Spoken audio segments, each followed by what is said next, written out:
Hello everyone, welcome back to the channel. So welcome to my first comic book haul video. I'm just going to be going over all of the new comics that I got this week, the week of January 6th, new releases. So I thought it'd be fun to do this, just show you guys the comics I got every week, and I got a lot this week, so I figured it'd be a great place to start off. Here's my big bag of comics. This bag is from like Free Comic Book Day 2017 or something. I've been using it for a while, but let's pull these out. I'll get this bag out of the way. Alright, here we go. So first off, we've got Crossover number 3. This series has been a really big deal. It's written by Donny Cates with art by Jeff Shaw, and it takes place in this universe where suddenly every single fictional comic character comes into the real world. They just cause a bunch of havoc and destruction. Everything goes wrong, and they end up being holed up in this bubble, this protective bubble that none of the superheroes can get out of. Everything wrong will just go on in that bubble so that it doesn't spread through the rest of the world. Crossover number 3 definitely has been a great series so far. I'm excited to read this. This week we've got a whole bunch of King in Black tie-ins.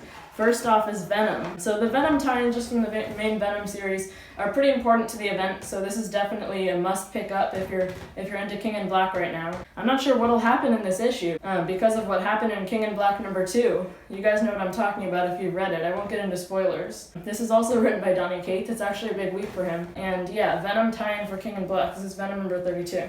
Next up, I've got this new miniseries tying into King in Black called Return of the Valkyries. So I picked up all of Jane Foster's recent Valkyrie series, and I liked it for the most part. So I decided to give this one a try. Maybe this is leading into a reboot of that series. I think it got canceled because of COVID, which is unfortunate. This is written by Jason Aaron and Torrin Grönbeck, who were the writers on Jane Foster Valkyrie. In the recent War of the Realms event, all of the Valkyries were killed while they were trying to defend Earth from Malekith and his forces. So Jane Foster has been the only Valkyrie for a while now, and this series will follow her putting together another group of Valkyries to protect Earth from Null, the King in Black. Next up, I've got another King in Black tie-in. This is Guardians of the Galaxy number 10. Last issue, we got the return of Peter Quill. He died in issue 2 of the series, I think, and we'll see what happens going forward, but right when he came back, last issue, we saw a symbiote dragon flying over them. I think they were on another planet, so maybe this will be a nice tie-in to see what's going on in other worlds besides Earth during King in Black. Next up, I've got Symbiote Spider-Man, number 3. So this is also a King in Black tie-in. The Symbiote Spider-Man series, there's been a few little mini-series, have been set during Peter Parker's days with the Venom symbiote, back when he didn't know that it was like a living thing that can control him. He just thought it was a cool suit, and he found it in the original Secret Wars event. So this is definitely not tying into the King in Black stuff that's happening right now, but it's more of a backstory to the first time that Null tried to invade Earth. It hasn't really gotten too far, and we haven't actually seen any of Null in this comic yet, but I'm interested to see where it goes. I think this is issue 3 of 5. Next up, this is a big release. I've got Eternals number 1. This is written by Kieran Gillen, and art is by Esad Ravik. Obviously, this was just because there's going to be an Eternals movie soon, but I'm still excited to read it, and I really don't know much about the Eternals. I might have to do some back reading on Marvel Unlimited or something, but hopefully this will give me enough information to just read this. I'm excited to see what the Eternals are all about. I also got this little behind-the-scenes edition of Eternals. It was just free. It looks like it's just some interviews with the writers, some sketches by Esad Ravik, and some pencils from the interior. So that's pretty cool. Alright, next up I've got The Amazing Spider-Man number 56. So last issue, the last Remain story arc, wrapped up with this Kindred villain. We finally got to find out who he is, what we've been building for this whole time. And it really wrapped up pretty quickly. Although number 55, last issue, was supposed to be the final issue of Last Remains, it kind of just left off at a cliffhanger and didn't really wrap up, but that's what Nick Spencer's run has been doing a lot lately for probably marketable purposes and stuff. This one has art by Mark Bagley, which I'm excited about. I really like his art, especially on Spider-Man. Alright, next up, this is another Donny Cates issue.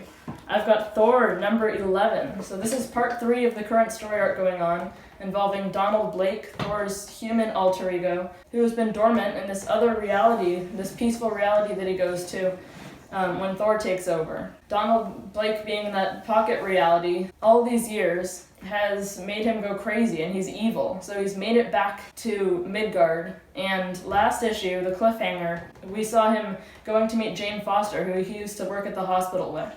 Alright, next up I've got Miles Morales Spider-Man, number 22. So last issue we got the wrap up to the Ultimatum saga. Since about issue 10 or so, everything has been building up to that final issue. A lot of crazy stuff happened. There was a major character death that I won't spoil. I'm looking forward to seeing how this issue deals with the aftermath.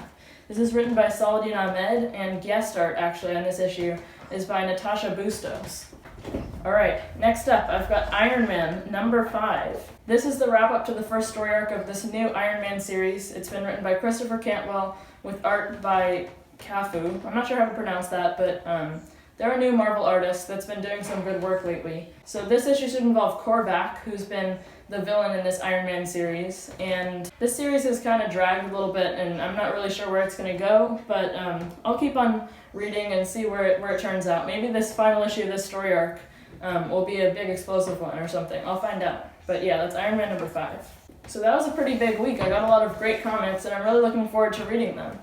Definitely let me know what you got this week and what you're the most excited about. I'm definitely looking forward to reading Eternals. I'm also curious to see what happens in Amazing Spider-Man this week. And I'm also definitely excited to read Crossover number 3. That series has been great.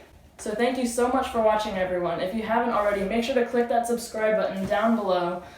You can also hit the notifications bell, and you'll be notified every time I post a new video. Hopefully I'm going to be doing these comic book haul videos every single week when I get new comics. Stay tuned for those. I will sign off for now. Bye guys.